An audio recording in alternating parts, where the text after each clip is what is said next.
Good morning, everybody. Thank you for your attendance this morning. I'm Councillor Mike Adams. I'm the Chair of this committee, and I'd like to welcome you all to this meeting at the Place Select that is being broadcast live and recorded for publication on our website. We'll kick off with agenda item 1. It's the minutes of the last meeting. If I could ask you all to approve the minutes, please, with a show of hands. If you'd be so kind. Thank you very much. Thank you.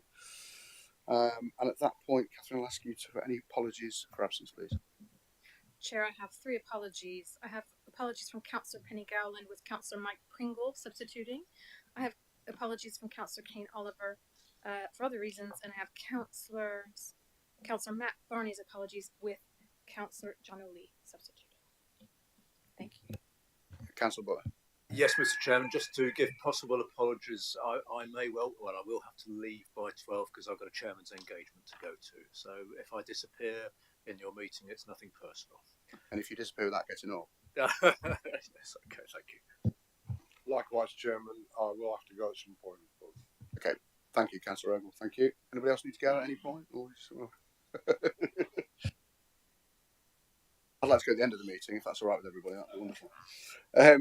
Okay, let's crack on straight to declarations of interest. If any councillor or officer, thank you, Catherine, by the way, for that. Apologies. If any councillor or officer has an interest in any matter on the agenda, you should declare it now. Please raise your hand now if you have an interest to declare. If you have an interest to declare, you should state what type of interest it is and give any brief details. Hollis, please. I presume it applies to many others, but my grandma's in receipt of the Meals on Wheels service. Okay, thank you very much. Thank you.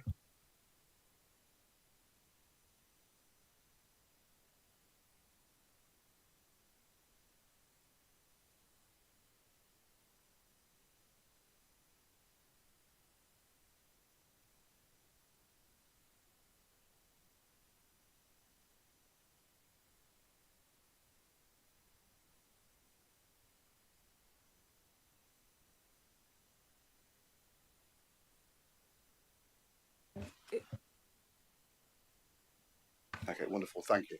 So yeah, just confirming that. Thank you for that, Councillor Hollis. Would you just confirm that obviously, in terms of the declaring of interest, normally it's somebody that's a close member of the family in terms of a parent or a sibling. But in that case as well, there'll be people, I imagine, in this room that use a lot of the services across Nottinghamshire. But the right thing to do always, if you're unsure to declare it. So thank you very much for that. Okay, so we're going to move on to agenda item 4, which is the implementation of the recommendations of the scrutiny review of the Caterers and Facilities Management Service. I'd like to invite Councillor Scott Carlton, who's the Cabinet Member for Communities Public Health, to introduce the report, please. Thank you. Thank you, Chairman, and good morning, colleagues. As we were last before you with this particular paper, we unanimously agreed to bring back an update report, and here we are. So the purpose of the report is to update the committee on the progress to implement the recommendations from the Scrutiny Task and Finish review of the Catering Facilities Management Service. Obviously, moving through the report, you will see the background information, references to the task and finish, and more importantly, on page 3, the detailed timeline of where we are. And for those that are eagle-eyed, you will clearly note that the procurement exercise is underway. Largely, I will contain my comments to that, Chairman, and happily take any questions as they come. Okay, thank you very much. Thank you for that. And also, our officers going to straight away present, or are we just going straight to questions on that? Happy as we are? Okay, wonderful. Yeah, so if anybody's got any things to raise, yeah, we'll move the recommendation as well. If I can have a seconder, please, Vice Chairman. Okay, can I have a seconder, please? Yeah, Councillor Callahan, please, will second that item. So just moving on to that then, so now for any questions from the floor, bearing in mind the decision for it to go to a partnership agreement has already been made from this committee. So what we're looking to do at this stage is to look at the next phase, and that's what's featured within the papers in front of you today. So yeah. Yeah, wonderful. Thank you very much. So, Councillor Saddington, to kick things off. Thank you, Ray. Thank you, Chairman. I would just request that, looking at the timetable, that we are in receipt of updates at this meeting as to the progress of what they're doing with regard to finding somebody to produce these meals. Obviously, it's going to be a partnership. We need to know whether it's going to work or whether it's not going to work, how far you're going, whether people are interested, etc., etc. Just really an update, I'm saying. Okay, thank you. Thank you, Chairman, through you and directly to you, Councillor Addington. In the spirit that we approach this meeting, more than happy to do that at the appropriate time. You'll note there's another in the December's meeting. There's a further update as well as things are ongoing, so you'll no doubt get some more information there. Thank you, though. Thanks for the question. Councillor Callahan, you were next. I'd like to thank Mark Walker for the debrief that he gave regarding this item to the Labour group and how things are progressing quite well. And just to know, obviously, it was a bit before the 10th of September. So has this dialogue commenced now? You know, started forward because you put it out to tender. And also, just before we go on to that, I'd like to congratulate Derek Hickton on his new job. Well, yeah. Thank you. Oh yeah. Do we need to give you a round of applause, Derek, or are you gonna? No, you sure? All right, lovely. Congratulations as well from all of us. Scott, do you want to dive in? Yeah, I'm going to just hand over to officers on the technical aspect of that. Yeah, thank you for that, Councillor Callahan. In terms of the process, so we've designed a competitive dialogue process, as you can see, in order to find some to develop a partnership that's going to work for all parties. That dialogue, the first meetings start this Friday, so yeah, we've got through the first phase. We've got some interest from the market, and the dialogue is starting this Friday. Okay, thank you very much. Anybody else? Anything? Oh, Councillor Pringle. Thank you, Chair, and again, congratulations, Derek. Just going back to the continuation of information, the most important dates, Scott, are between the 15th of January and the 6th of February, which is the completion of the consultation and decisions made before Cabinet make a decision. Can I ask that, even if there's not a meeting there, that members of the committee have an update as to who's been chosen and the reasoning behind that, please? Thank you, Councillor Pringle. In short, yes, we'll try and find the most appropriate way to do that.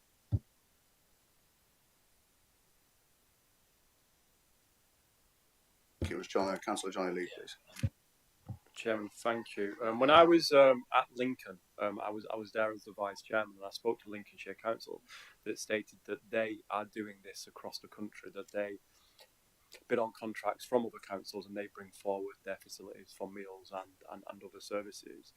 Obviously, I'm aware that Lincoln haven't bid on this one, but you might not be able to say due to confidentiality, but are we aware of other local authorities have bid on this? Are you able to say that or not?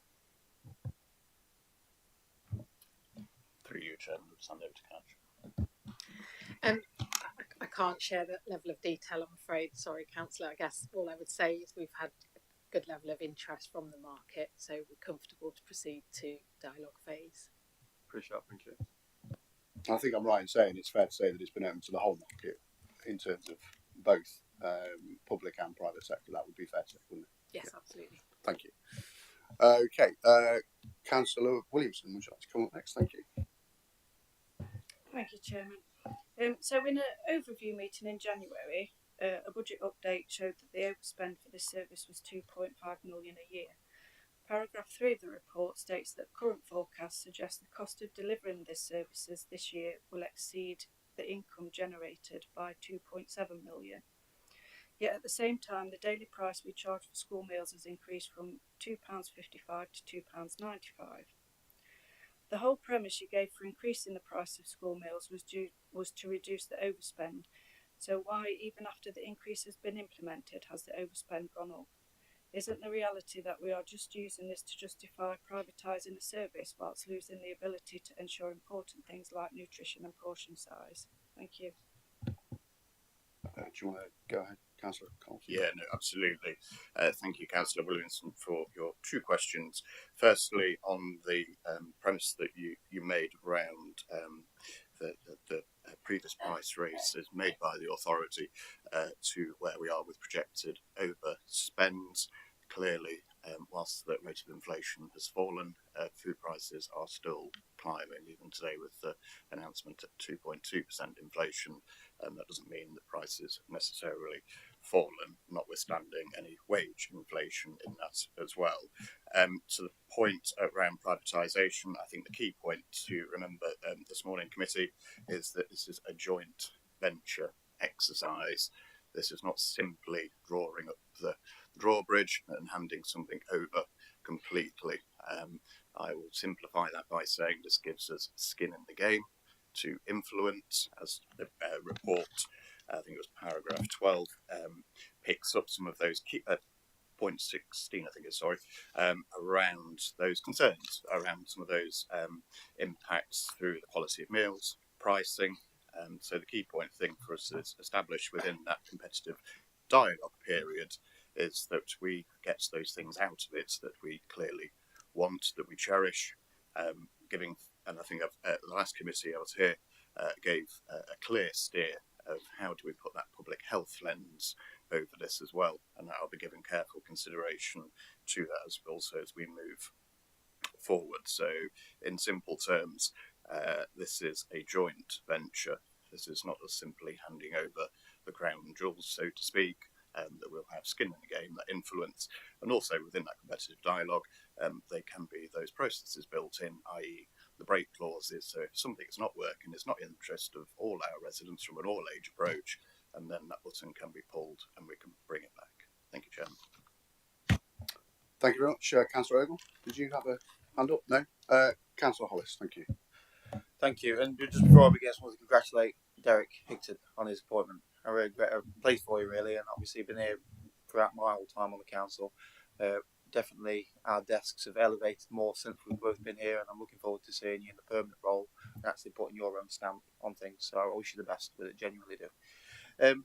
So, Mr. Chairman, just turning my attention to the report, and I want to just pick up on some of the stuff that Scott has said as well. But as the paper points out, this was discussed and voted on in the Cabinet meeting on the 25th of July for precisely 4 minutes. This was the level of interest in the proposals by the Cabinet in privatising school meals and Meals on Wheels. I think that's pretty poor. What was said by the Cabinet member responsible, Councillor Scott Carlton, was that the recommendations came from an all-party committee. What wasn't pointed out or considered was the dissenting views of myself on behalf of the independent group. The Overview and Select Committee procedural rules, as discussed in as detailed in the Council's constitution, state that as a result of the scrutiny review, if a single final report cannot be agreed, that any reports and any recommendations made by the scrutiny committee will include any dissenting views. Yet, as I've stated, they have not even been considered. For the benefit of this committee, my dissenting view on behalf of the independent group were that the paying conditions of staff and the guarantee of staff being paid the foundation living wage was a minimum could not be assured if the services were delivered by a private company. I believe that relatively minimal losses being incurred need to be seen in terms of the bigger picture, with the financial aspect balanced against the wider community benefits of the council retaining control over the menus and controlling to employ hundreds of local people, and ultimately it's hoped for the service can break even or turn a profit by growing the business internally. I was also of the view that whilst the service should work to reduce the financial deficits being incurred in the delivery of the services, that these deficits should be viewed in the wider context of the benefit and social value that these services provided to residents across Nottinghamshire. This is why, having considered the information provided throughout the review process, I am of the view that the current operating model for catering and facilities management should be maintained. I genuinely believe that the the members of the task and finish group are just being used to make unpopular decisions. Just the task and review group on the future recycling centres in Nottinghamshire. Therefore, I would ask members to vote against the decision today, as it will impact children and pensioners alike, and put staff who have worked for this authority for decades under threat of losses for their jobs. I think it's an appalling abuse of the scrutiny process. And I think just the final point I want to make is just what Councillor Carton made in response to my colleague Councillor Williamson. One of the justifications for putting the price up, as is currently listed on the Nottinghamshire County Council website, was the fact that we source food sustainably locally. I mean, for example, we list venison from Thoresby Park, beef glazed on the banks of the River Trent in Rampton, lamb from the Peak District. You know, these are all justifications we used for upping the price for parents and schools. And now, of course, we're going to lose that control. And I wouldn't be surprised to see pepperoni pizzas being concerned, or all staff members having to go on a Mackey's run to feed the kids. And that's the kind of control that we will lose if we choose to do this. And any member of this committee is fooling themselves, because we've been through this already with secondary schools. You know, for God's sake, in Mansfield, Ginster's Pasties owns one of the schools, and in almost the entirety of the menus is pizzas and burgers. That's the same thing that's going to happen to this kind of catering. And of course, we're not just talking about children, we're talking about Meals on Wheels, including my own grandma, including many elderly community members across Nottinghamshire. I'm proud of what we do here at Nottinghamshire. We're quick to criticise often the independent group. I like to think we do constructive opposition. Councillor, can I just interrupt a second? Sorry. Is there a question in there somewhere? This just sounds like a political statement to me. Does there have to be a question? Yeah, normally. That's how these questioning sessions work. I mean, Martin, does there have to be a question? That's not something I've ever heard in 15 years. It's not technically, but in the So how scrutiny operates, it generally is questions rather than statements. Well, there can be a statement. I'm confused. So you don't like what I'm saying, so you're shutting me down? Is that the point? No. I'm just trying to understand what you. There's a couple of things. You've talked about the fact there's a decision today. There isn't a decision today. The decision's already been made. So you've talked about voting against the decision. I just wondered if you've read the papers, because the papers quite clearly state there's no decision to be made today. Have you read the papers? Of course, I've read the papers. Right. It's quite evident So from what the fact that there is no decision to be made today, you're referencing a decision being made. I just don't understand what decision you think we're making. And if you could confirm what decision you think that is, that would be wonderful for the committee and the officers to understand. Okay. So, anyway, so if I'm right to continue, I think we've established that I'm able to make a statement and not simply ask a question.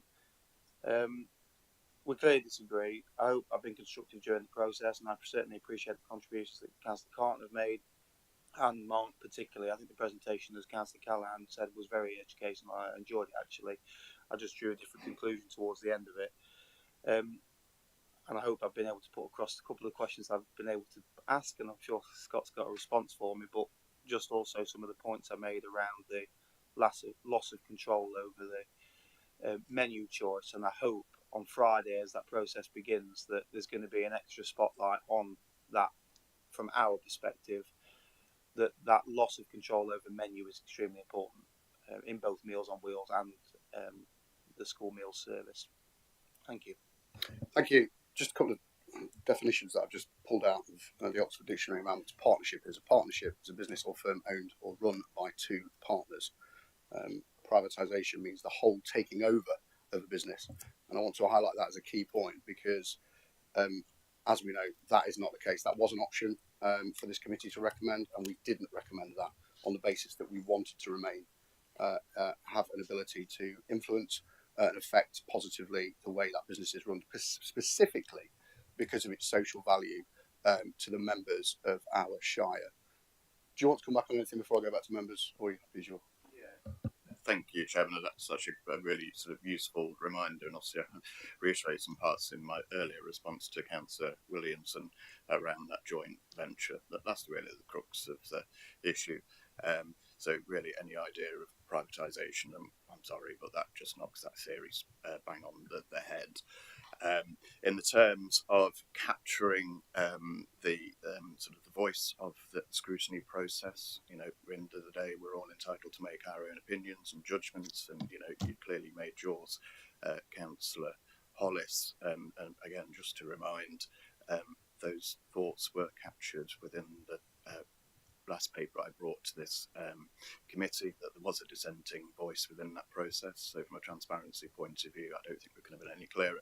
And certainly from the cabinet report that went, equally touche, I could say, why weren't you in the chamber to observe as well? But again, that dissenting voice was also linked back in that cabinet report. Thank you, Councillor Lee.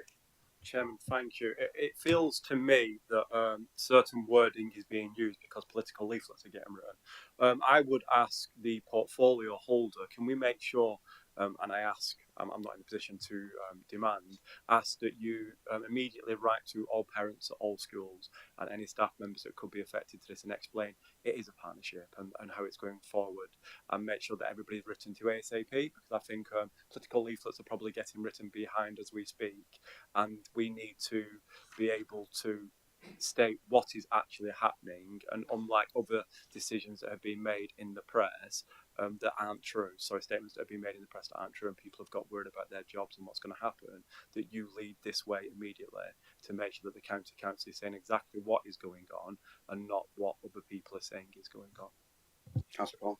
Yeah, thank you, Councillor Lee. A really good points, actually, and just for insurance, if you like, without going into sort of specific details, certainly schools, employees within the service as it stands, all the way through, have been kept informed and dialogue, and that includes also from a trade union representative point of view as well.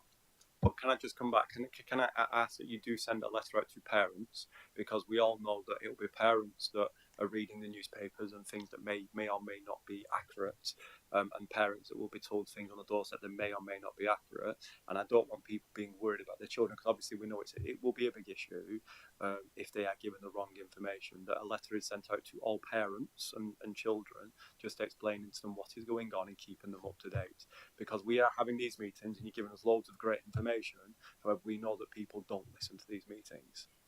So it would be great if parents could be told and regularly kept up to date. If it's every 3 months, just being told what's up to date, send the letters out to the school and let them distribute them to the children, just so they know what's going on. Because if you don't, other people will.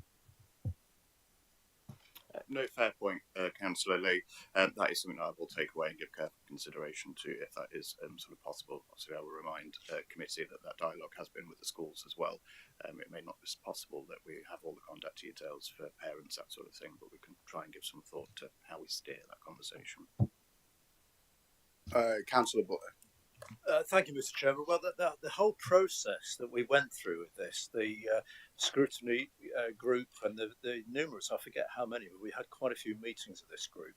And it's inevitable, it's like any committee, that in any group you won't necessarily get 100% agreement on the decision. Votes are taken and the majority vote wins. So it was all very clear and democratic. Don't forget as well that this whole issue of catering and facilities management, they're all discretionary in nature and not statutory services of the council anyway. So it's good that the council is still carrying on with them. But I do take assurance from the paragraphs on page 3, where it says key partner requirements. And have a read of those if you haven't read them already. It says, as part of the procurement exercise, members will recall several key requirements have been identified that will be critical in determining the appropriate partner. And then they're listed: reduce and eliminate financial risk, robust governance of the partnership, and then one that I absolutely completely understand and agree with, as we've heard, is the assurances for existing staff, a smooth transfer, local and the local government pension scheme, and full adherence to the transfer of undertakings, known as 2P. So I think the staff are being considered there. So no one likes any sort of change is naturally going to cause worry, and it doesn't help if perhaps certain decisions are sort of reported in certain ways that may cause unnecessary extra concern that really isn't necessary. But genuinely, seriously, the staff. Well, there's a big paragraph there that explains that staff are looked after and protected. Thank you. Thank you. Thank you very much for that. Appreciate it. Okay. So if we don't have any more questions on that, I'll ask ask Martin to read out a summary of our discussion, please. If you... So, additionally to obviously the recommendations that have been moved in a second, but the points that we'll carry forward are looking how that members are advised of what's happening after completion of the evaluation of tenders. So, obviously, we'll discuss with colleagues how we can do that. Also, that consideration is given to how parents are communicated with on what is happening with the changes to school catering. And also, as the chair said, we have got a further progress report come to the next meeting in December. Thank you. Oh, sorry, Councillor. Sorry, Martin. So I mentioned the dates and just an email out to members with the decisions that's been made, because we will get question by somebody at some point, knowing that the decision is going to be made, who, what, where, and why. So it'll be nice to have that information. Yeah, we'll work out how we can do that for you. Okay, great. Thank you very much. So with that, confirm all that's been captured, and we will take a vote on the recommendations, which you'll find on at the top of page 17.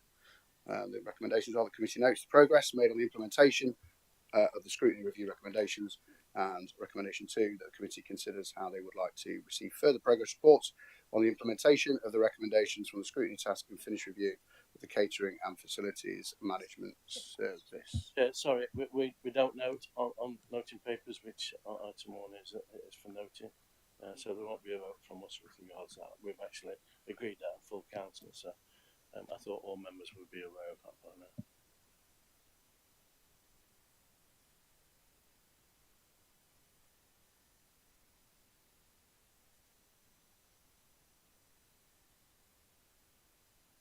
So just voting on the second.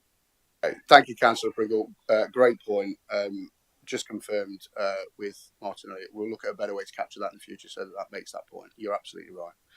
Thank you for that point. So yes, we'll just be voting on the second recommendation within this, like I said, which is that the committee considers how you'd like to receive further progress updates on the implementation and the recommendations from the scrutiny task and finish review of the catering management service. So if we can have a show of hands, please, all those in favour.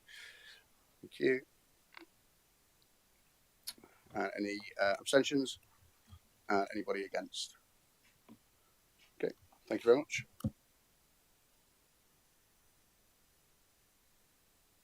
Thanks very much.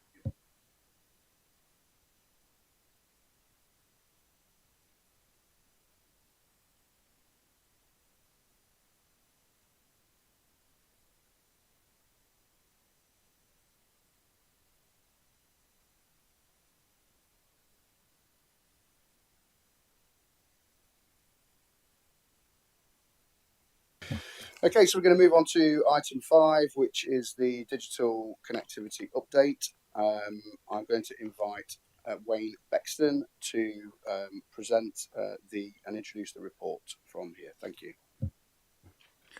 Thanks, Chair. Yeah, and we're just going to summarise the report and hopefully take you through a few slides. And typically on a digital connectivity item, loading the slides is a challenge. It's almost set up, isn't it? So hopefully Ian's going to be able to connect to the screen imminently. So just bear with us one moment.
Have we decided the technology has left us? Yeah. We have, Chair.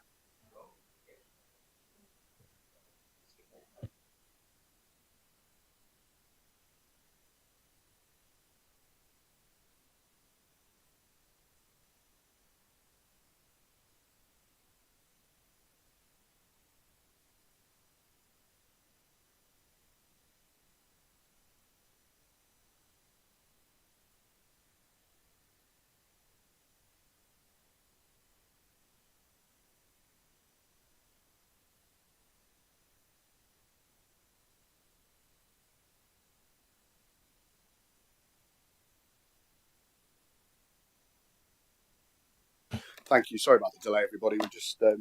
We think we've got the technology to start working, so hopefully we'll have a presentation loaded imminently. If it happens that we don't have a presentation, the slides will be circulated post meeting, and Wayne will deliver a less visual presentation instead. Thanks, Chair.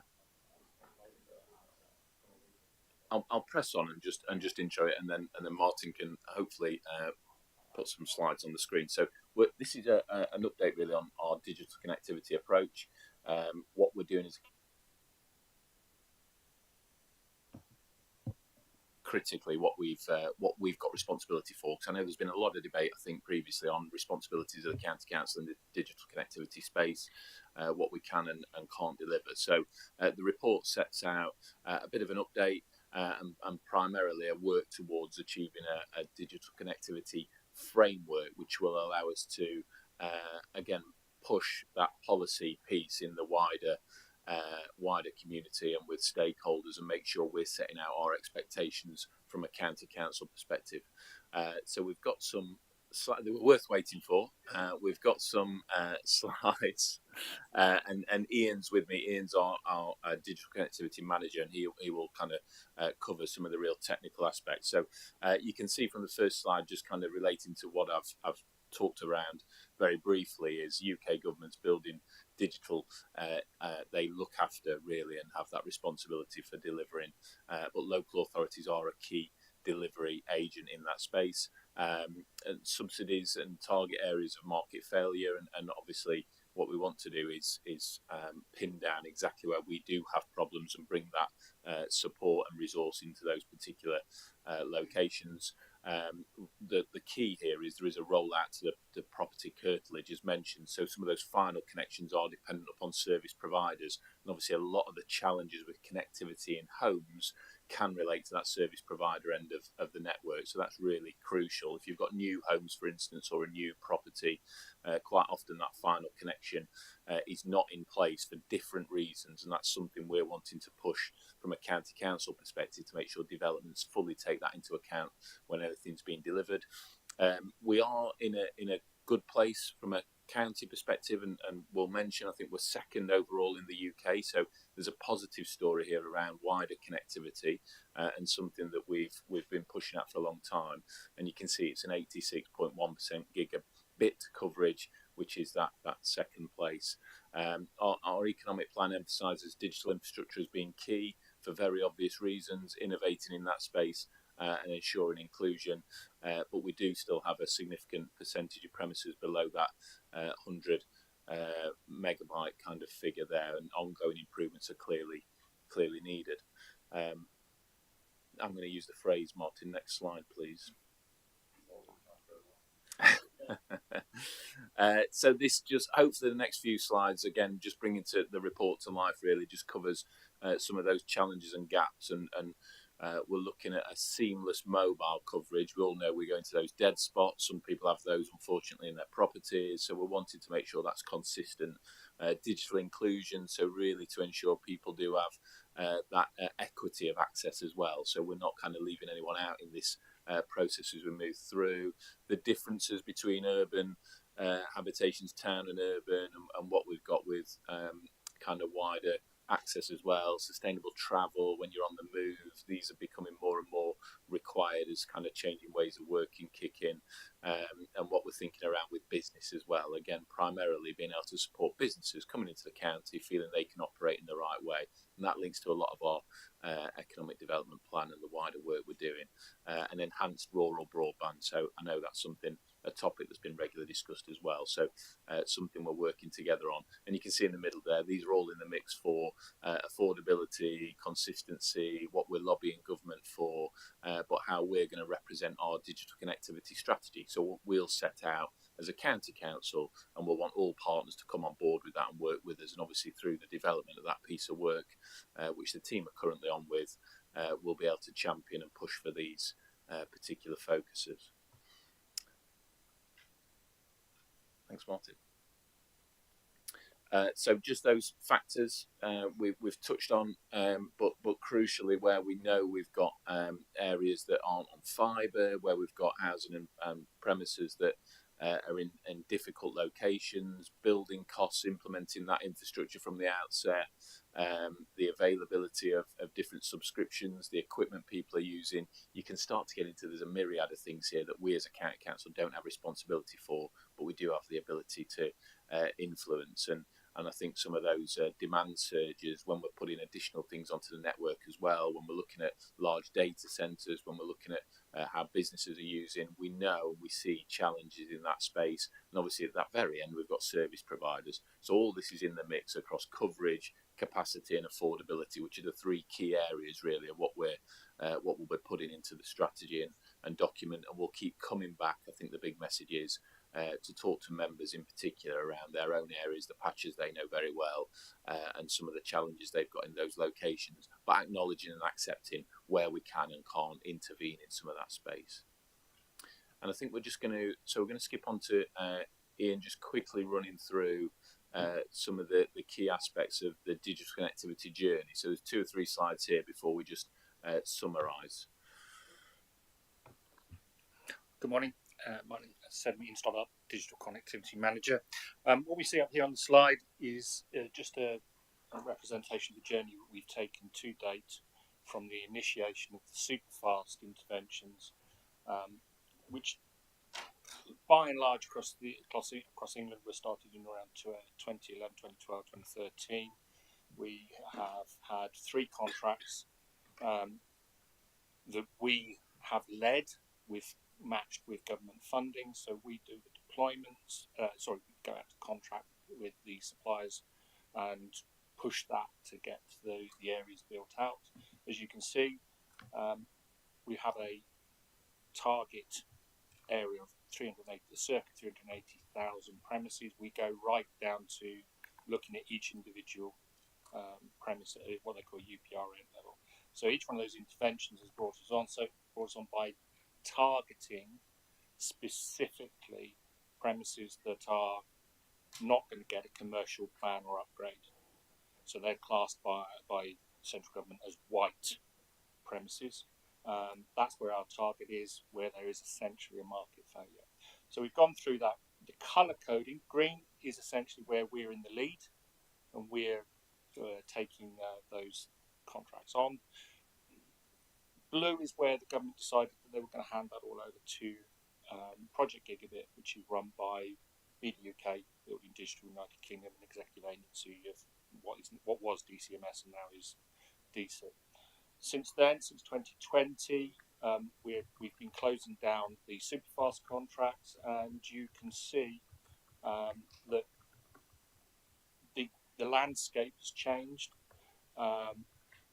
One of the targets was set by government was 85% coverage by 2025. We're ahead of that. Today, just to give you the latest figures, Nottinghamshire is at 98.87% superfast, and just so that for avoidance now, that's 30 megabits per second or greater, up to probably a limit of 80 to 100 megabits.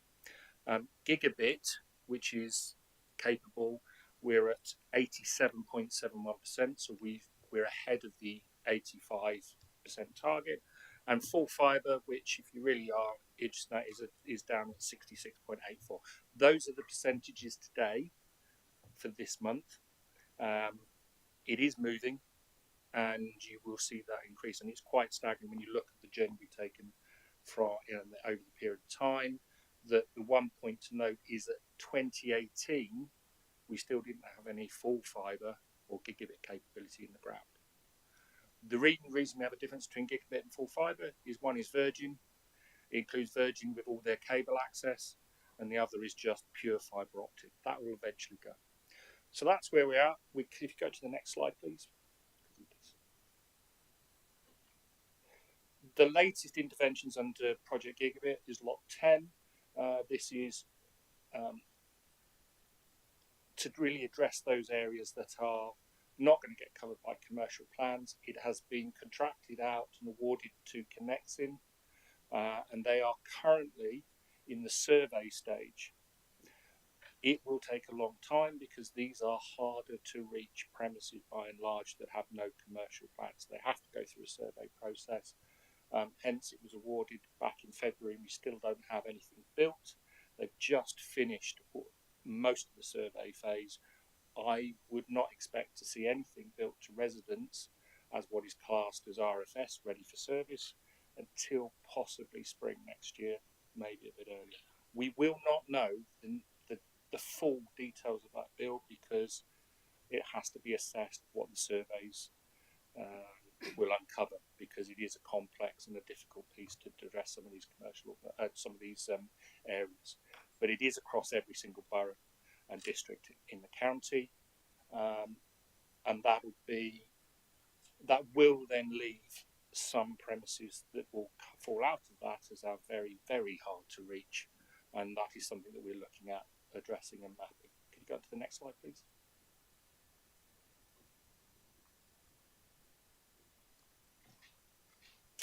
One of the other aspects of a project we've been running is that we're not just focusing on fibre in the ground. We have to be realistic that communications is converging, and therefore for most of our residents and businesses and organisations, mobile now becomes part of that equation because of the amount of data that is used as opposed to the original purely text and voice.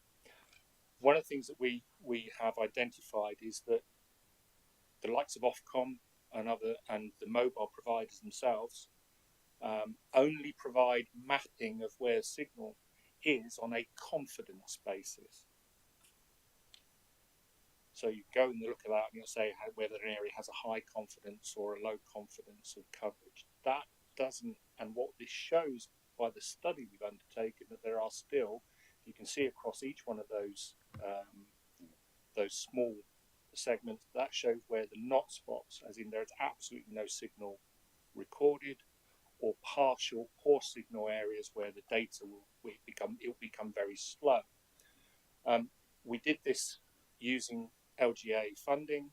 We put devices on refuse lorries, and we set them up and let them go across the county collecting. And as I say, there's about you see on the slide, there's about 7.7 million data points on there. We are in the process of issuing that out as a map. It is independent, and the value is very much across all of our services. We've had people interested from loan worker, from development of inward investment sites and so on. Therefore, it has to be part of our overall equation. And going back to the slide that Wayne touched on about coverage, capacity and affordability, one of the big things that comes out of this, and if you're here on a match day, you won't get onto the internet.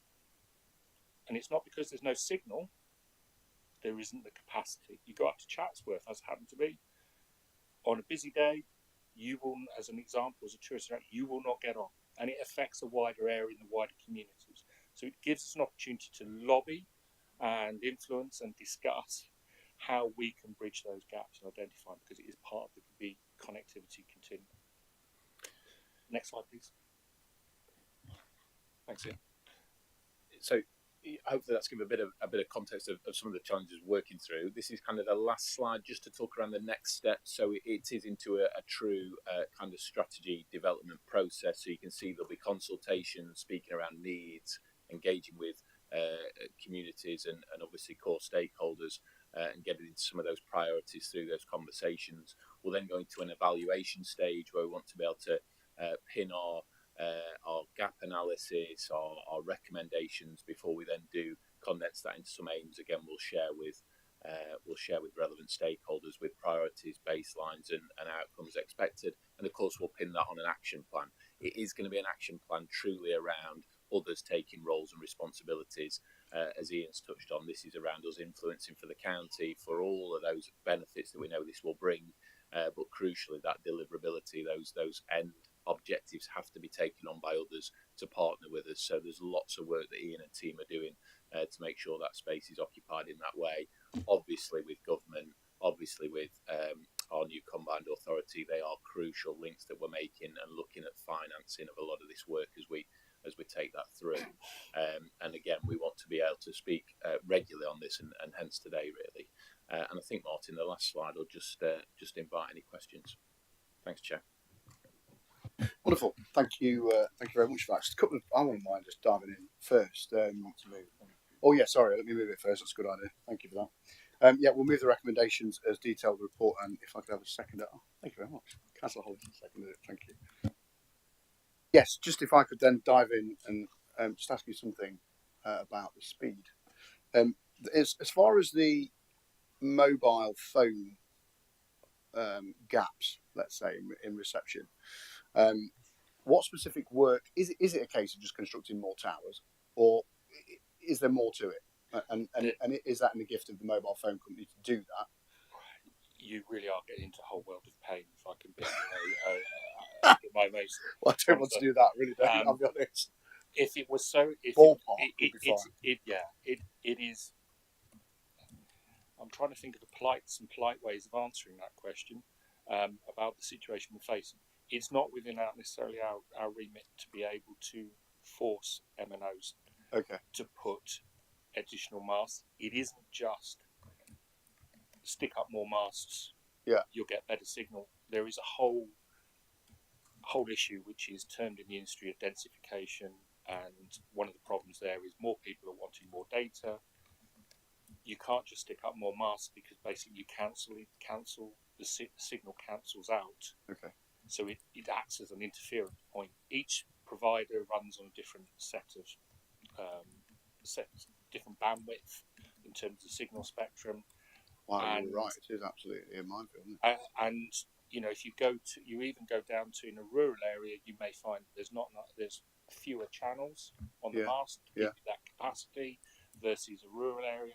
So it's a whole ecosystem supply chain problem that goes all the way back to what's being fed. And the key thing about mobile network space is that the suppliers have really one unit of measure, which is lovingly known as ARPU, which is average revenue per user. That's what they're worried about. So that's why we have to, part of the considerations we'll be looking at going forward is, can we find alternatives to get round and bridge those areas at times? We're looking at trying to help the industry by the small cell project, which is utilising lampposts within the county to enable the smaller antenna. They haven't seen the success yet, but we're looking at opening that up, and we'll be also looking potentially as we go forward on things where people will naturally dive into Wi-Fi, which can mean all things to all people, but essentially it's how you're going to get that wireless communication to somebody's device or premise. We will also start looking at, for some of the harder areas and other options, whether we can consider things like Wi-Fi, but not calling it the classic 5G, classic public Wi-Fi, but 5G private Wi-Fi. Just an example, I was at an event where one of the things we're looking at is in terms of the digital economy, the visitor economy, and how we can help in events and things. We've identified that there is what they lovingly call a WAN in a van. I can basically rock up with a Land Rover and I can fix some of these problems where I need them. And we're looking at, as part of our consultation framework, at how we drive out some of these and find the best way where the interventions can occur. So speed, I will always go back. You can have the signal, but if you haven't got the coverage, and from a supplier perspective, that affordability, if there isn't the use case of people in that, in terms of the revenue I can get in that area, they are probably not going to build a mast. And a mast for a 5G will cost you anything from £500,000 to £1 million. Right. Okay. Thank you. That was a good explanation of something that I know residents will be interested in, because, like me and Martin were just discussing, there's a certain part in my kitchen where you've got no chance at all. And not that we should be focusing on that as the main driver for our. And that is one of the other one of the aspects which we will always remind people is we have no control of what your building is made out of. Yeah, yeah. And any signal inside the building is purely, we can't do anything about. Yeah. Okay. Thank you, Councillor Hollis. Thank you. I would say that I've got no clue how some of this infrastructure works. I think that's probably like most people in the world. Like, we can drive a car, but we don't know how it's necessarily built. My concern relates to a couple of things, and I probably hope you could help me with some of my understanding. So, some of my division, and much of Ashfield particularly, has some of these dead zones. So, for example, where we rely on private suppliers which tax their own mass to people's properties, etc. One of them being a new build estate. Often it tends to be the new build estates because that's where the cabinet infrastructure, I suppose, ends. At one point, there seemed to be a real rush to roll some of this super fast broadband out, and it seems to have slowed. Is that because of funding, or we try and take on too much? And then my second part to that question, and I was intrigued by what you said about relying on the supplier. You know, you go to some really rural parts of the country sometimes, and they have super fast broadband to the house, cabling. I mean, what we're talking about here predominantly, is the way I understand it, is simply super fast broadband to the cabinet rather than to the home. So I'm obviously, as a heavy internet user, you know, I suppose like a lot of members will be in my age group. To me, it seems like it's essential as gas and electric these days in people's properties, but it's not treated the same. And I just wondered those two questions, but also fundamentally, is there anything more the county council can do to help speed this up? And then the only final touch I wanted to add was about touching on Councillor Adams' point about the mobile coverage. I'm very uncomfortable about how these 5G mass schemes get rolled out. Of course, they don't need planning permission like anything else that looks anything similar. And I just wondered what the county council's perspective is on this massive rollout of these 5G masts, which often look like massive eyesores in the middle of rural areas. Do you want me to start with the Ashfield landscape in terms of so one of the things I can do, if as an aside, and this is true for any of the members, is if you have a specific issue with an area, so long as you can give me a reference point, as in a postcode or an address as a specific concern, we can interrogate data which we have non-disclosure agreements with, which is the National Rolling OMR, which we can go down to every single UPRN, as in property, and get a sense of whether there is fibre there, full fibre, whether there are any plans. I will not be able to disclose to you who would be doing that because that is commercially sensitive, but I can give you an indication of whether there is going to be something there and what it is likely to be, which a number of people have found very useful from my previous experience. I'm recently coming to Nottinghamshire. Prior to that, I was in running this programme in Fastershire, which covered the whole of Gloucestershire and Herefordshire. So from the rural side, I can sit there and polish my nails and say, hey, we did that. And to get full fibre out into a rural area is challenging. And get out there and across everywhere, because it requires a huge amount of effort. Corralling the cats, which is the mobile, the companies out there doing the supply side, and it's understanding what's out there, where the gaps are, and constant lobbying and pushing, and that's what we will do. In terms of the fibre to the property superfast dynamics, what I didn't touch upon in my, as one of my colleagues calls it, my snaky diagram of the history, is that we did a complete change in technology partway through the programme. So super fast, you're not going to see as an individual any difference to anything. It's just going to be the point in the wall, the same as you've had forever on your phone. And that's because the last kilometre, 2 kilometres, 5 kilometres, whatever, is copper. Nothing's changed. The fibre at the cabinets, that's great, that's new technology that's put in there, can't be reused in general, although there are some exceptions to just an extent. So the new fibre is a completely new network from the ground up. That's one of the things that people don't really understand because they see the existing network. So you then get problems in terms of the pure breadth of that. There are going to be areas that can get left behind. Typically, they're ones with big challenges. And I'll give you one that's come up and bit me a few times, which is estates that were developed between the 60s and 80s, where at that time it was felt it was okay just to bury the cable directly in the ground. Nobody knows where they are, and there isn't any existing infrastructure to use ducting. Hence, the regulations have changed. December 2002, you had to put ducting in on new builds. December 2022, you now have to have that as a gigabit capability. So you may find, and again, that's why I go back to all the way back to the circle, is that where you have locations that are challenged, you need to give us that information. We can do the research to say, okay, this is super fast. Those premises in that area are connected to that cabinet, and because of the distance, you're only going to see, rather than 30 meg, you can see 25 meg as a download. We can really go into that and give you that support. Can even map them if you need, and we can give you explanations and reasons why in that specific area, and what's coming down the line, and what it might mean in terms of replacements. A second, sorry. You get, and yes, that's one of the things that's going to occur is put out the full fibre because of the way the marketplace has gone. Back in 2003, when this was first envisaged and the Communications Act was rolled out and the Electronic Communications Code, which also goes back to the point you said about raising masts and everything else like that. Anything to do with telecommunications, street furniture, cabinets, masts, if they can locate that Act and that Schedule 3 Electronic Communications Code, enables them to have permitted development rights.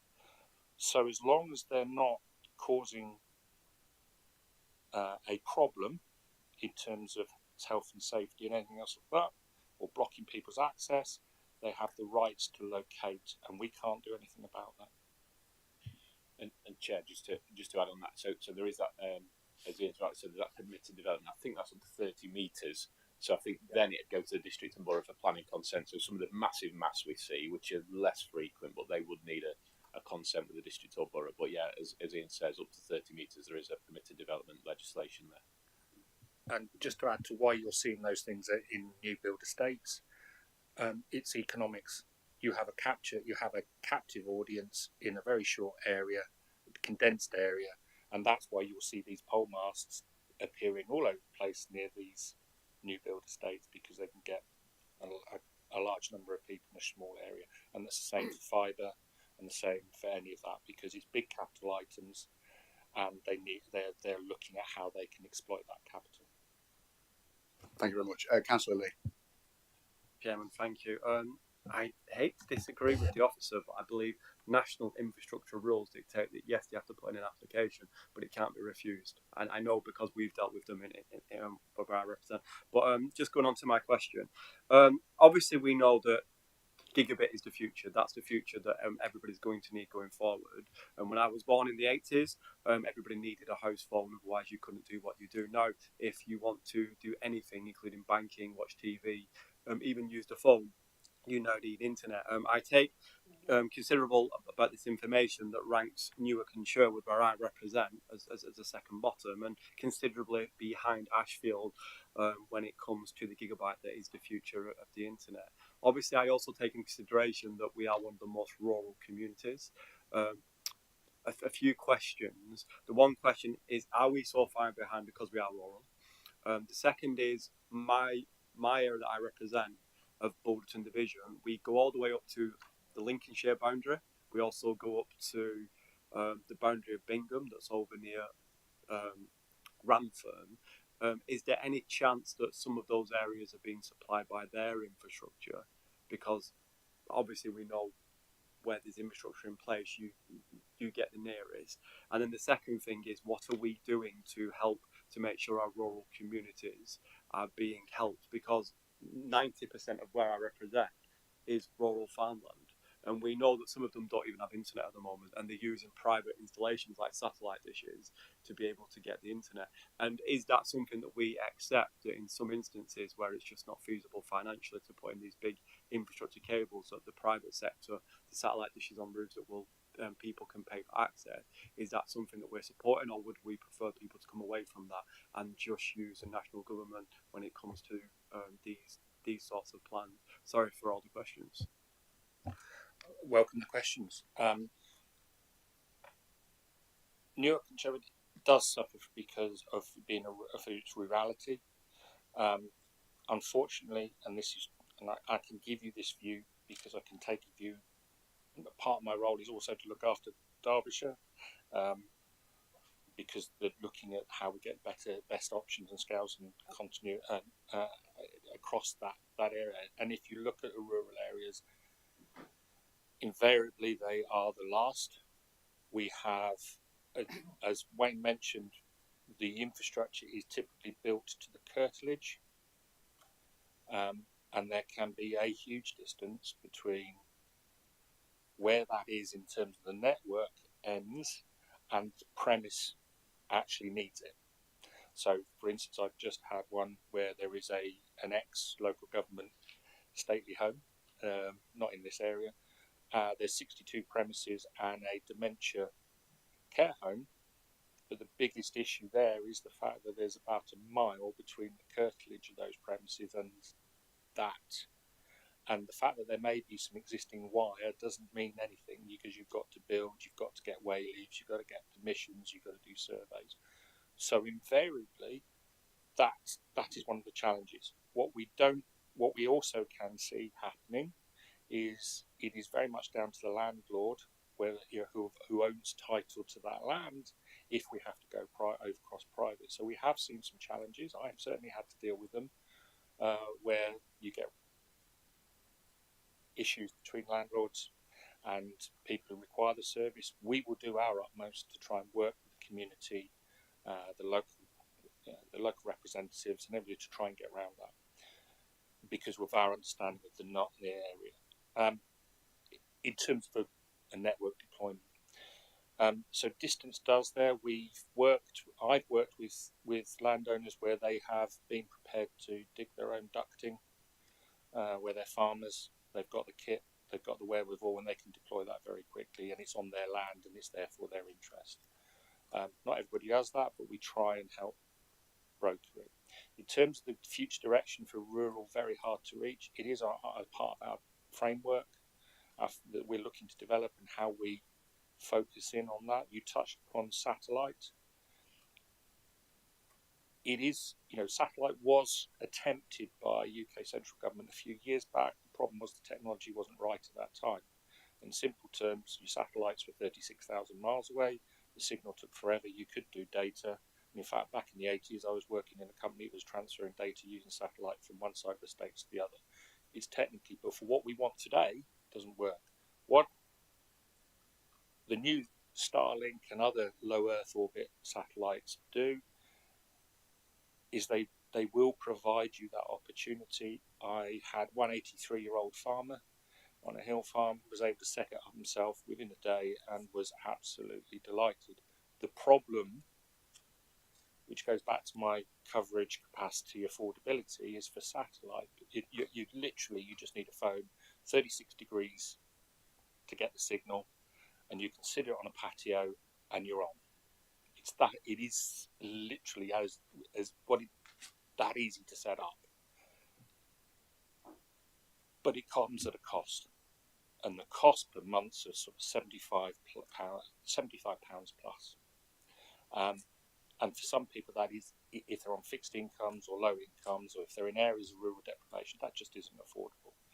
So we are looking at that. We haven't got any. I can't come back to you and say, here are the measures, because in your area, for instance, I referred to in the slide lot 10, more than happy, as a side, to come back to you and say, look, here are the premises that are meant, these are the areas, these are the details that are included within Lot 10. I can give you that as what's intended. What I can't give you is whether they'll actually end up being in the build.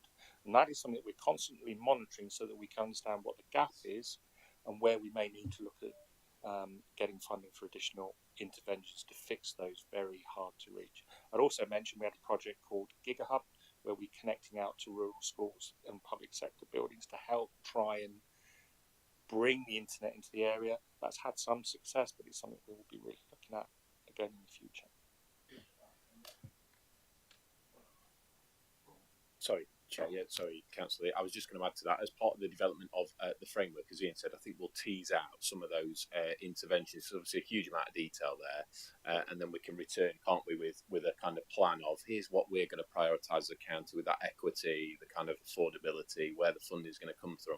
I think the thing that probably didn't add at the start is that will need to be a fluid document as well, because obviously things are changing. Talk about satellites, Ian's obviously very much on the pulse of this, but what we can do is make sure that's fluid so our actions relate to what's happening now, so we don't stay at a point in time and don't evolve in front of that. So some technology may come along that helps us out in that space as well. Thank you. Chairman, I don't need a response back from this, but just add something. If there is a new road being surfaced and you know that the fibre cable is going to be put some point in the future, can you try and have those conversations? Because it pains me. I represent loads of new areas that are being developed, and a brand new road gets put down or resurfaced, and within 6 months they're digging it up to put in cable in, and then it looks a mess.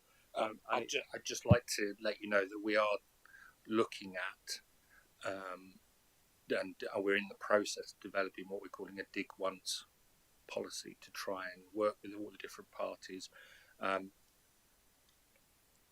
Again, with I know you didn't ask for this, but I just feel it's something we are very conscious of. I've been involved in trying to push people to get things built in and threatening them with Section 58, saying, well, you won't get in for 3 years. Do you want to play ball? I have had it where it's worked, but it is very much down to the individual people running those build programs from the telco suppliers. And that's where we have to build up the relationships, understand who's driving it. And if you have specific areas, for instance, I've seen it with town centres, where there is going to be resurfacing, redevelopment, that gives me leverage to go in and say, oh, you're thinking of putting new fibre in, you're going to have to do it before then. And you need to have these considerations. And I've seen that work. It is soft influence, if I can say it in that way. Thank you. Thanks very much for that. Councillor Ogle, please, next. Yeah, thank you, Chairman.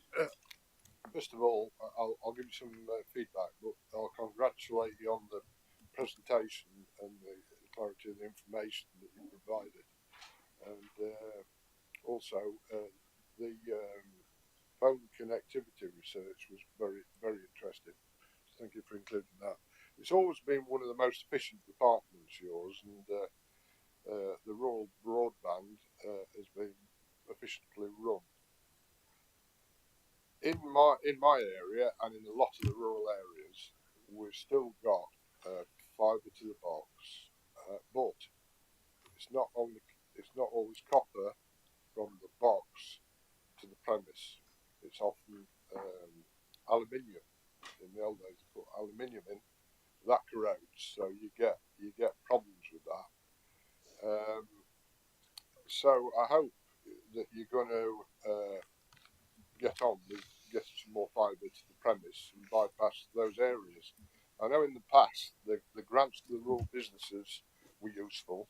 There's more than one way of skinning the cat. Besides providing it, sometimes I've had small areas who've taken the grant and organised it with, I think it was BT at the time, and done that themselves. So do investigate getting the fund, because you've got to have to be able to do this. You've got to have the funding from either the government or from, I know you get it from other places, having seen the presentations previously. So please continue with that and make sure somebody's on that case. So that'll be really good, and continue with the fibre to the premise. Thank you. Thank you, Councillor Ogle. Do you want to come back on anything on that, or do you want... just to come back on the element, you're absolutely right. I'm sorry, I use the term copper simply as a catch-all for anything that's old, traditional technology. There are lots of issues with it, depending on how many breaks you've had, how many times it's been fixed. I've even had poles that have been there since 1902 and still working, which is staggering. Yes, we are trying to push getting everybody we can full fibre, FTTP fibre to the premise. It will, one of the things is you will see those cabinets that provide fibre, full fibre. Sorry, I'll get my words right. Will provide copper or aluminium to the premises. Some of those will go. One of the things that we have also found out is that full fibre has had two iterations. The very early stage was limited.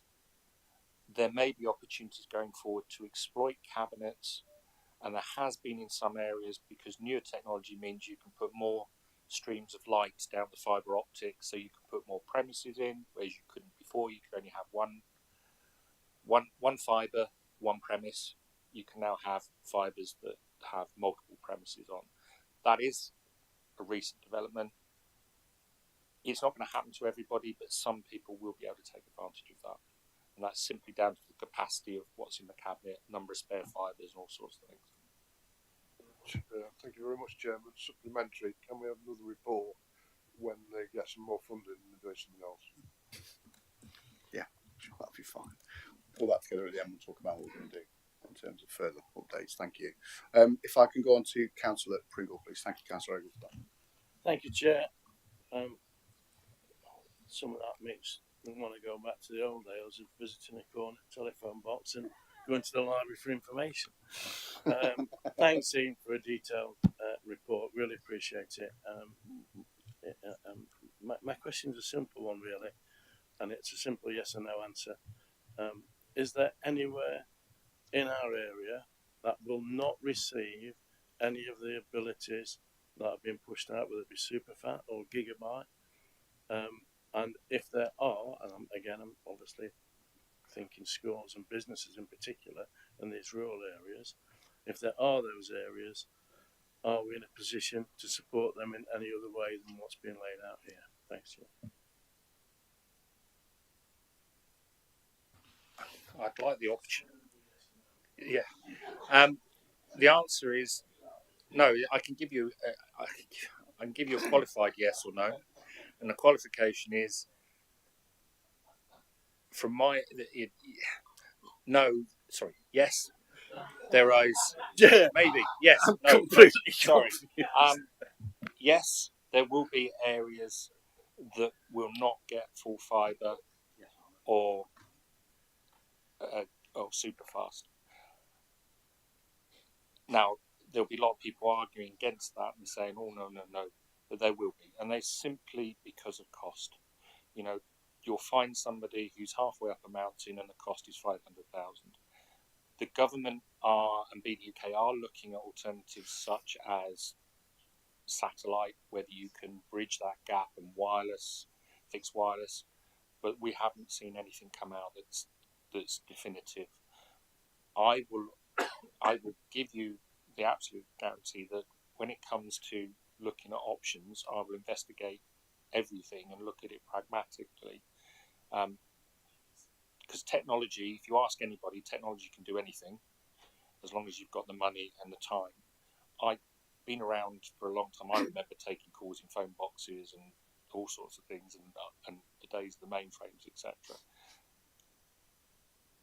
It's got to have viability and sustainability, any options, because otherwise you're just leading people into a wrong area. So we will be looking at that, but it is about how we can get best value for and best coverage and continuity of coverage and reliability and speed in filling those gaps. And we will constantly report back, well, not constantly, but we will frequently report back, because it's high on our agenda, where those particular areas are the challenge, and we'll keep looking at trying to find solutions.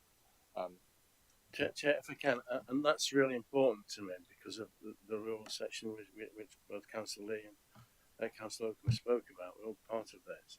and invariably it's the rural areas that are impacted by the lack of ability to receive this. And yet, there's still a dynamic for those areas to be able to actively engage. And I'm talking about schooling and from business. So if there are those areas, and we are that are recognised, that we can report back to as we visit many parish councils as well as this one, I think that will be important for those residents to understand as well. So thank you for that, Chair. Yeah, thank you. Thanks for your comments as well. Appreciate it, and thanks for the replies. Councillor Callaghan, please. Thank you. Now, Wayne, bit tongue in cheek here. I know the authority hasn't got loads of control as the convener to improve our digital connectivity. However, when I look at Mansfield, full fibre, with bottom at chart, I don't like that. I want you to push it, Wayne, so we move up a bit. So if there's anything that you can do to improve that, your team, that'd be great. Thank you.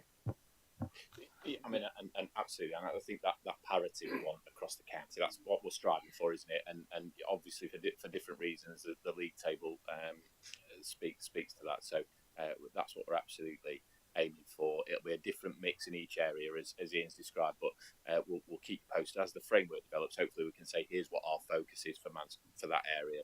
Brilliant, we'll get on with it. Just to give you some real examples, we have helped. To give you an example, there is a location in your district in Mansfield where, when they came to look at how they're going to develop it out, because it was an ex-job centre, there was no connectivity because the connectivity was old-style network back to the central government. It didn't actually figure on any of the telcos' books or registers. We helped by bridging the gap, by identifying who was building and being able to point people there. One of the things I would say, and it's a plea from the heart, if anybody's looking at any development anywhere, don't leave your internet connectivity till last, because you'll end up having to wait a long time and end up paying lots of money. We can help, advise, guide where the coverage is. And likewise, I've got one of my officers talking with the district today about social housing connectivity and way leaves and things like that. It's not all technology. It's not all sexy stuff that some people get turned on by in terms of lights flashing and things. Some of it is procedural, legislative liabilities, risks, and it's trying to get people over those elements to enable us, because actually, in one sense, pulling out technology is not difficult if you get the right resources and there are no barriers. So that's one of the things that we do a lot of, is looking at the barrier busting. I try not to use that term, but the government do. I like to use the term barrier avoidance. We know what's out there. And just to go back on just one other thing on the rural side, we are going to see also, and BDUK are starting to identify that there are also urban hotspots. So you're in semi-urban, so you might feel small towns and small areas that don't have anything for some reason, and quite often it's the difficulty and the speed, such as I go back to my comment about 60s or 80s estates. And you may have seen the Minister, Sir Chris Bryant, trying to address this, because it's now known as the Battle of the Poles, because people getting upset about poles being deployed. We have nothing we can do about that, but it's all about the fact that what was there preceding and what you put in place to ensure, and the government and BDUK, the government and DSIP trying to ensure that everybody plays properly to make sure that the residents aren't disadvantaged. Okay, brilliant. Thank you. Do you want to come back? Sorry, Yeah. So, for instance, in Mansfield, we've got some real big building projects going ahead. Shortly, what planning's gone in for them. So, are they sort of familiar, the planning departments in the districts and boroughs, regarding? Are you talking things like the ADMC as an example? Because yes, we are discussing. I have had conversations. We have highlighted and said, when you've got the area located, etc., where you want to do, because if you're going to get high tech businesses in, yeah, you will need big feeds, and quite often diverse feeds, and also in the sense of the mobile, if you're talking about transport sensors and all sorts of things there, you need to ensure you know what you get as coverage as well. So we are engaged and we will continue to be engaged. Thank you. And just to reinforce on that, obviously, with from a planning perspective on our side, our head of planning, David Arnold, is chairing a regular session with all the districts and boroughs and their equivalent heads of planning as well. And this is one of the topics. I think you're right. In the past, it might have been missed out, as Ian's described, or not thought about early enough. So it's something we're reiterating in a pre-planning scenario as well. Thank you very much. Thanks for all your comments. I appreciate that. And just one from me really on the timelines for the digital connectivity framework. Are we talking? Is that going to be a fast shire as well, or or how long will that take? When do you suspect that will be landing? We've just gone through a process of consultation. We've talked to about 44 people. We're just going through the process of going through all the results and feedback.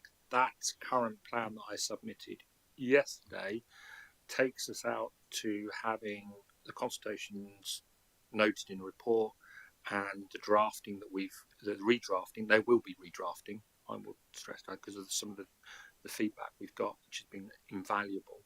The current plan is to get that out in its sort of final draft in October and probably go for approval in early November.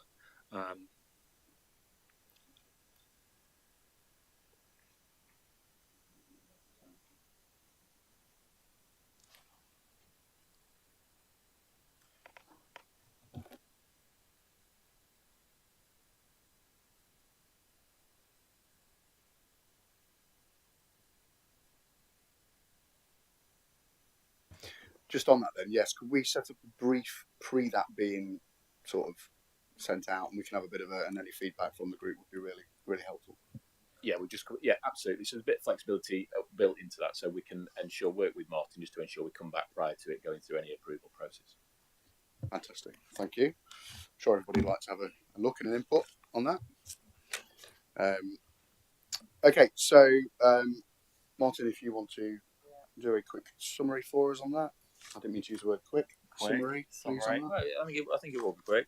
So just to note, obviously the items to move forward, so that we'll work with the office to arrange a briefing session for members on the digital connectivity framework in advance of it being approval, so members can have a discussion about it. For those that be like similar in how we did the employment and skills framework for members of the overview committee last week. And I think just to note and emphasise that if members have got any specific concern about an area, to contact Ian's team so that further investigations can be carried out, and they will give you as much information as possible that can be disclosed. Let's get back to my report. Sorry, spare me 1 second.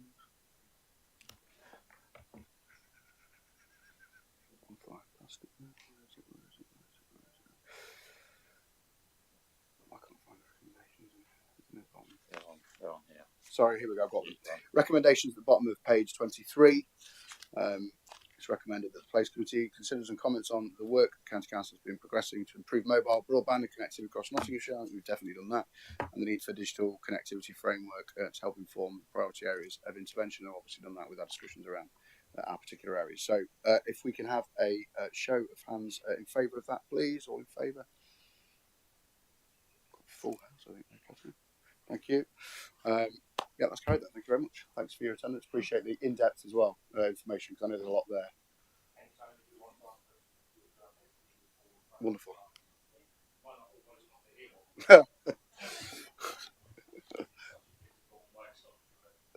Thank you. Thanks a lot. Appreciate it.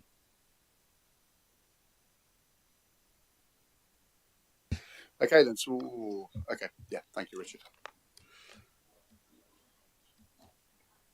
Are you going? Are you staying till? Are you going as well? Okay. So we'll just get started on to agenda item 6, which is the outcomes of the scrutiny review of residence parking schemes. So yeah, if I can ask, what's on there? What's that? Oh yes, of course. It's on the rest of it. Sorry, it's thrown me off. It's all right. Just 1 second, folks. Sorry, just play some holding music while I'm doing this. Yeah, so this was the report that we put into in regards to residence parking schemes. The report details the findings of the scrutiny review of the resident parking scheme and seeks endorsement from our committee for the recommendations to be submitted to Cabinet for consideration. The review examined the process of setting up a residence parking scheme in Nottinghamshire. The recommendations that have been made, as detailed on page 36 and 37 of the agenda, have been formulated to not only deliver further improvements to the delivery and efficiency of the scheme, which I know is a highlighted point in terms of timescales, but also to make it more straightforward to access and engage with residents. Therefore, the two recommendations are that a report describing the findings of the scrutiny review of residence parking schemes be received, and secondly, that the recommendations from the scrutiny review of residence parking schemes as set out in the report be endorsed and referred to Cabinet for consideration. So yes, have the officers got anything further to add to that intro, or are we happy as we are? Okay, then we'll just move the recommendations as detailed in the report. If I could have a seconder, please. Thank you very much, Councillor Hollis. And we're going to now open the floor for debate on this. So does anybody have any questions on the report? Yeah, Councillor Williamson, please. Yeah, thank you. Can I thank the members of the Task and Finish group for the sensible suggestions? And I know that residents who live close to the town centres would value a streamlined, quicker process for residents to apply for residence parking schemes. One thing that's not clear from the recommendations is the impact of decisions made by other councils. For example, in Broxtowe, in January, Broxtowe scrapped the 3-hour parking and significantly increased the fees at 3 council-owned car parks in Stapleford, Beeston and Eastwood. Not only has this dramatically impacted footfall in the 3 towns, but increased on-street parking, impacting on the local residents. So my question is, what pressure can we put on local councils to drop increases in parking charges so that residents who live close to our town centres don't have to apply for their roads to become residents only parking? Thank you. Thank you for your question. Councillor Neil Clark. Thank you, Chairman. I suppose in direct answer to that, obviously it's a district council's decision. However, I suppose the answer is I would implore people to talk to each other. All I can do is give you an example in Rushcliffe, for instance, in Bingham. Things are being changed on the car parking in terms of both off-street and on-street parking, and a review has been taking place on street in terms of the county council and off street in terms of the borough, and so it's very much been complementary to each other and making sure that the impact on one or the other is not adverse. So it's worked in Rushcliffe. Not with the microphone. Oh, it's back again. So I suppose the simple answer is talk to each other. Thank you. Councillor Willis. Yeah, I think obviously it won't be a surprise to that I agree with Councillor Williamson, and I certainly agree that the decisions of local councils can impact on parking around the town centres.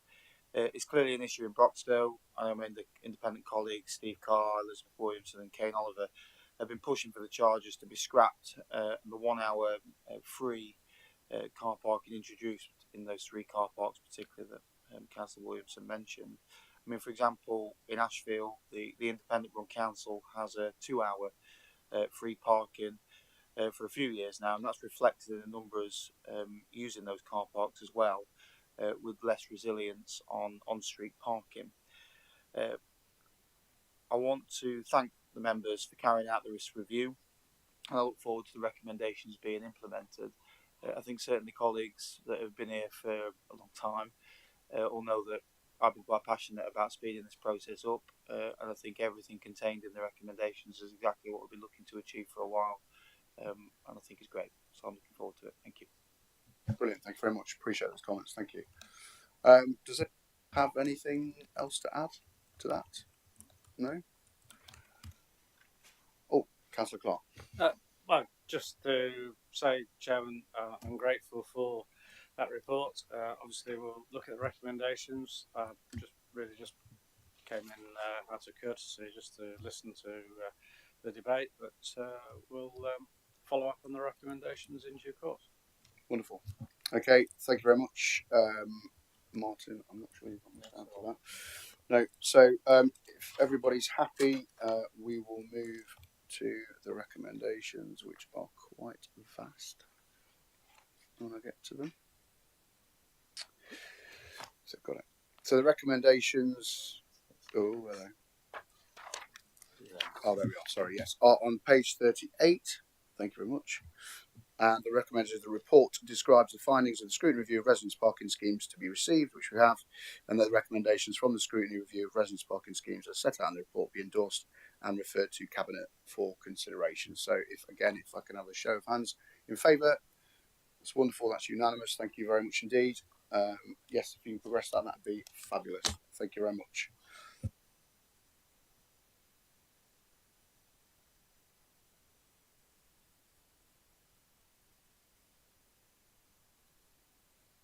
Okay, that brings us to agenda item 7, which is the work programme. You've got the work programme on page 43 of your agendas. Has anybody got any comments or things they would like addressing within the confines of that? You can say, I just want to draw your attention actually to that catering and facilities management point from earlier, which happens in 11th of December's meeting.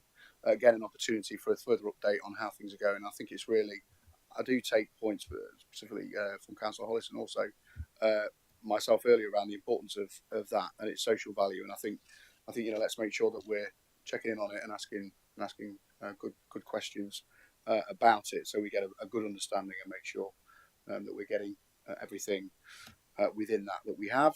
That we want, and also, what else was I going to say?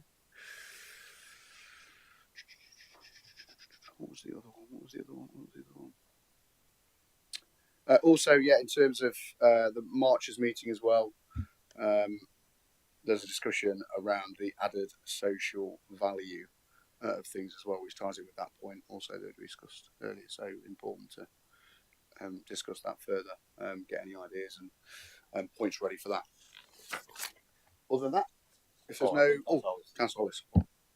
Thank you. Yeah, just to round off that point, I was making another point as well. But obviously, this is a political organisation. We accept there's going to be disagreement. I think this whole thing's been handled professionally. I think Mark's done some great work, as I keep saying, but particularly just to focus down on what we're looking to achieve out of that meeting and update as an independent group. Of course, representing 25% of Nottinghamshire, and so I hope it's going to be taken seriously.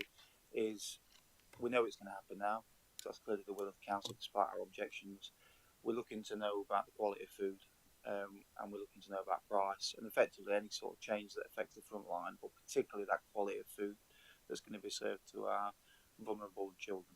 So that's what we're looking to get out of that, which I hope I've made clear. And then the second point I just wanted to make, on the 6th of August this year, the Nottingham Post ran a story headline, Nottinghamshire tips being abused by people from places like Lincolnshire. This story contained information that journalist Oliver Pridmore had received via a Freedom of Information request. The request forces Council to publish a strategic review of household waste recycling centres, first commissioned in January 2022 under the AECOM at the cost of $53,000. Ecom described themselves as the world's trusted infrastructure consulting firm, and I and colleagues had repeatedly called for this publication. The report, Mr. Chairman, was published after the recommendations of the Trask and Finish Group on household recycling, part of this committee, and it's been published.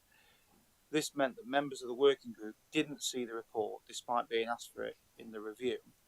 And I wanted to ask you, Mr. Chairman, can I ask if you find that this is acceptable and whether you would agree to reconvene in the group to review their recommendations in the light of the publication of information deliberately withheld from the Task and Finish group. And I can't stress enough that the council spent 53,000 employing Ecom. Ecom described themselves as the world leader in this kind of review. Surely it would be acceptable to listen to what they've got to say. So if I could suggest a recommendation to ask that the Task and Finish group reconvene and review the decisions in the light of the publication of the strategic review of the household recycling centres, and I'd like to remove that as part of the work programme recommendations. Councillor Lee. Chairman, thank you. This may be helpful. Newark and Sherwood, as you know, I'm a member in another place. I've already done work on this in the past, and we know for a fact that people over in Collingham are using the Lincolnshire services instead of using the Nottinghamshire services. So I think if you are going to look at people from Lincolnshire using our services, then you've got to look at how much money we're saving from people from Nottinghamshire using the Lincolnshire services, and that will be across the county from people using maybe Derbyshire that live close to Derbyshire. So I think you've got to be really careful if you want to unleash that before you actually know what it's going to entail. We have done the work in Newark and Sherwood on this, and for us, it is the offset of people from Lincolnshire using Newark was offweighed by people in Newark and Sherwood using Lincoln. So I'd be very wary about unleashing that personally. Just bear with me a second, please. I want to discuss this one more.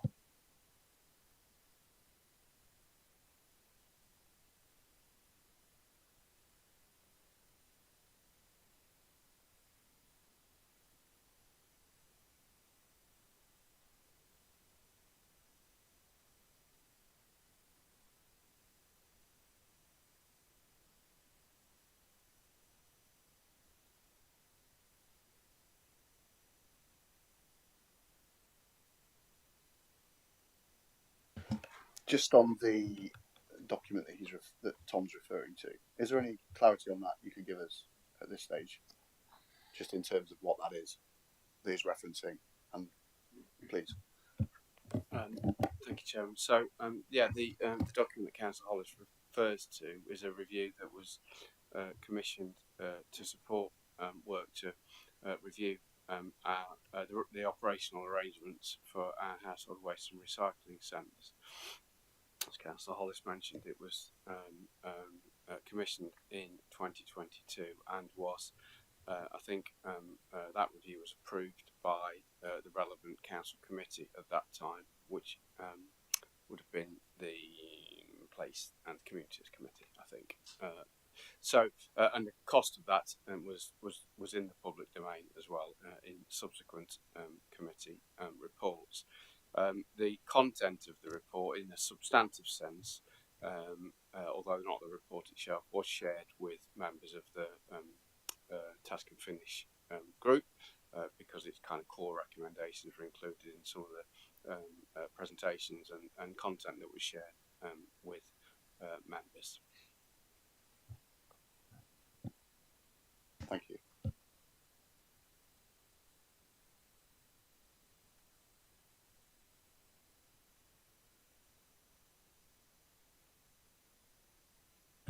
I mean, Mr. Chairman, I just don't want to contradict Derek, but the committee and the group never received that report. We asked for it repeatedly, so while they might say that there's aspects of it, it was deliberately withheld, and no member of the Task and Finish group had sight of that document until Mr. Pridmore submitted his freedom of information request, and then it was circulated. So I think we just need to be clear that there was no part of this Task and Finish group, which we commissioned together to look into this, had access to the world trusted infrastructure consulting firm, the number one firm in the whole world. They describe themselves. We commissioned them as a result of that. We didn't have access to that information. So I don't want Mr. Hickton to mislead this committee. We didn't have that information at the time. Take point. Thank you. So just to reiterate that the content, the substantive content of the report, but not the report itself, was what I was referring to, which was shared with the Task and Finnish group. And in respect of requests that we've been working with around sharing the content of the report more broadly, we have had a significant amount of engagement with our core supplier, Veolia, and our legal team around some matters relating to commercial and legal confidentiality, which complicated our ability to immediately share the full report. It took a long while for us to resolve those issues to the satisfaction of all parties, and at that point we were able to share the report. Thank you. Also, we will take that point, obviously, because you don't need to get a seconder because it's part of my recommendation on the working group. So we'll take that away and look at how we can take that forward for you. No, thank you very much, and thanks for your comments, and thank you, Eric, for your reply. If there's nothing else from anybody else, then I'll bring the meeting to a close, and thank you all very much for your attendance, and thank you for your comments. It's been a good debate, and thanks to the officers for providing all the information that we needed. Appreciate that, and have a good rest of your day. Thank you.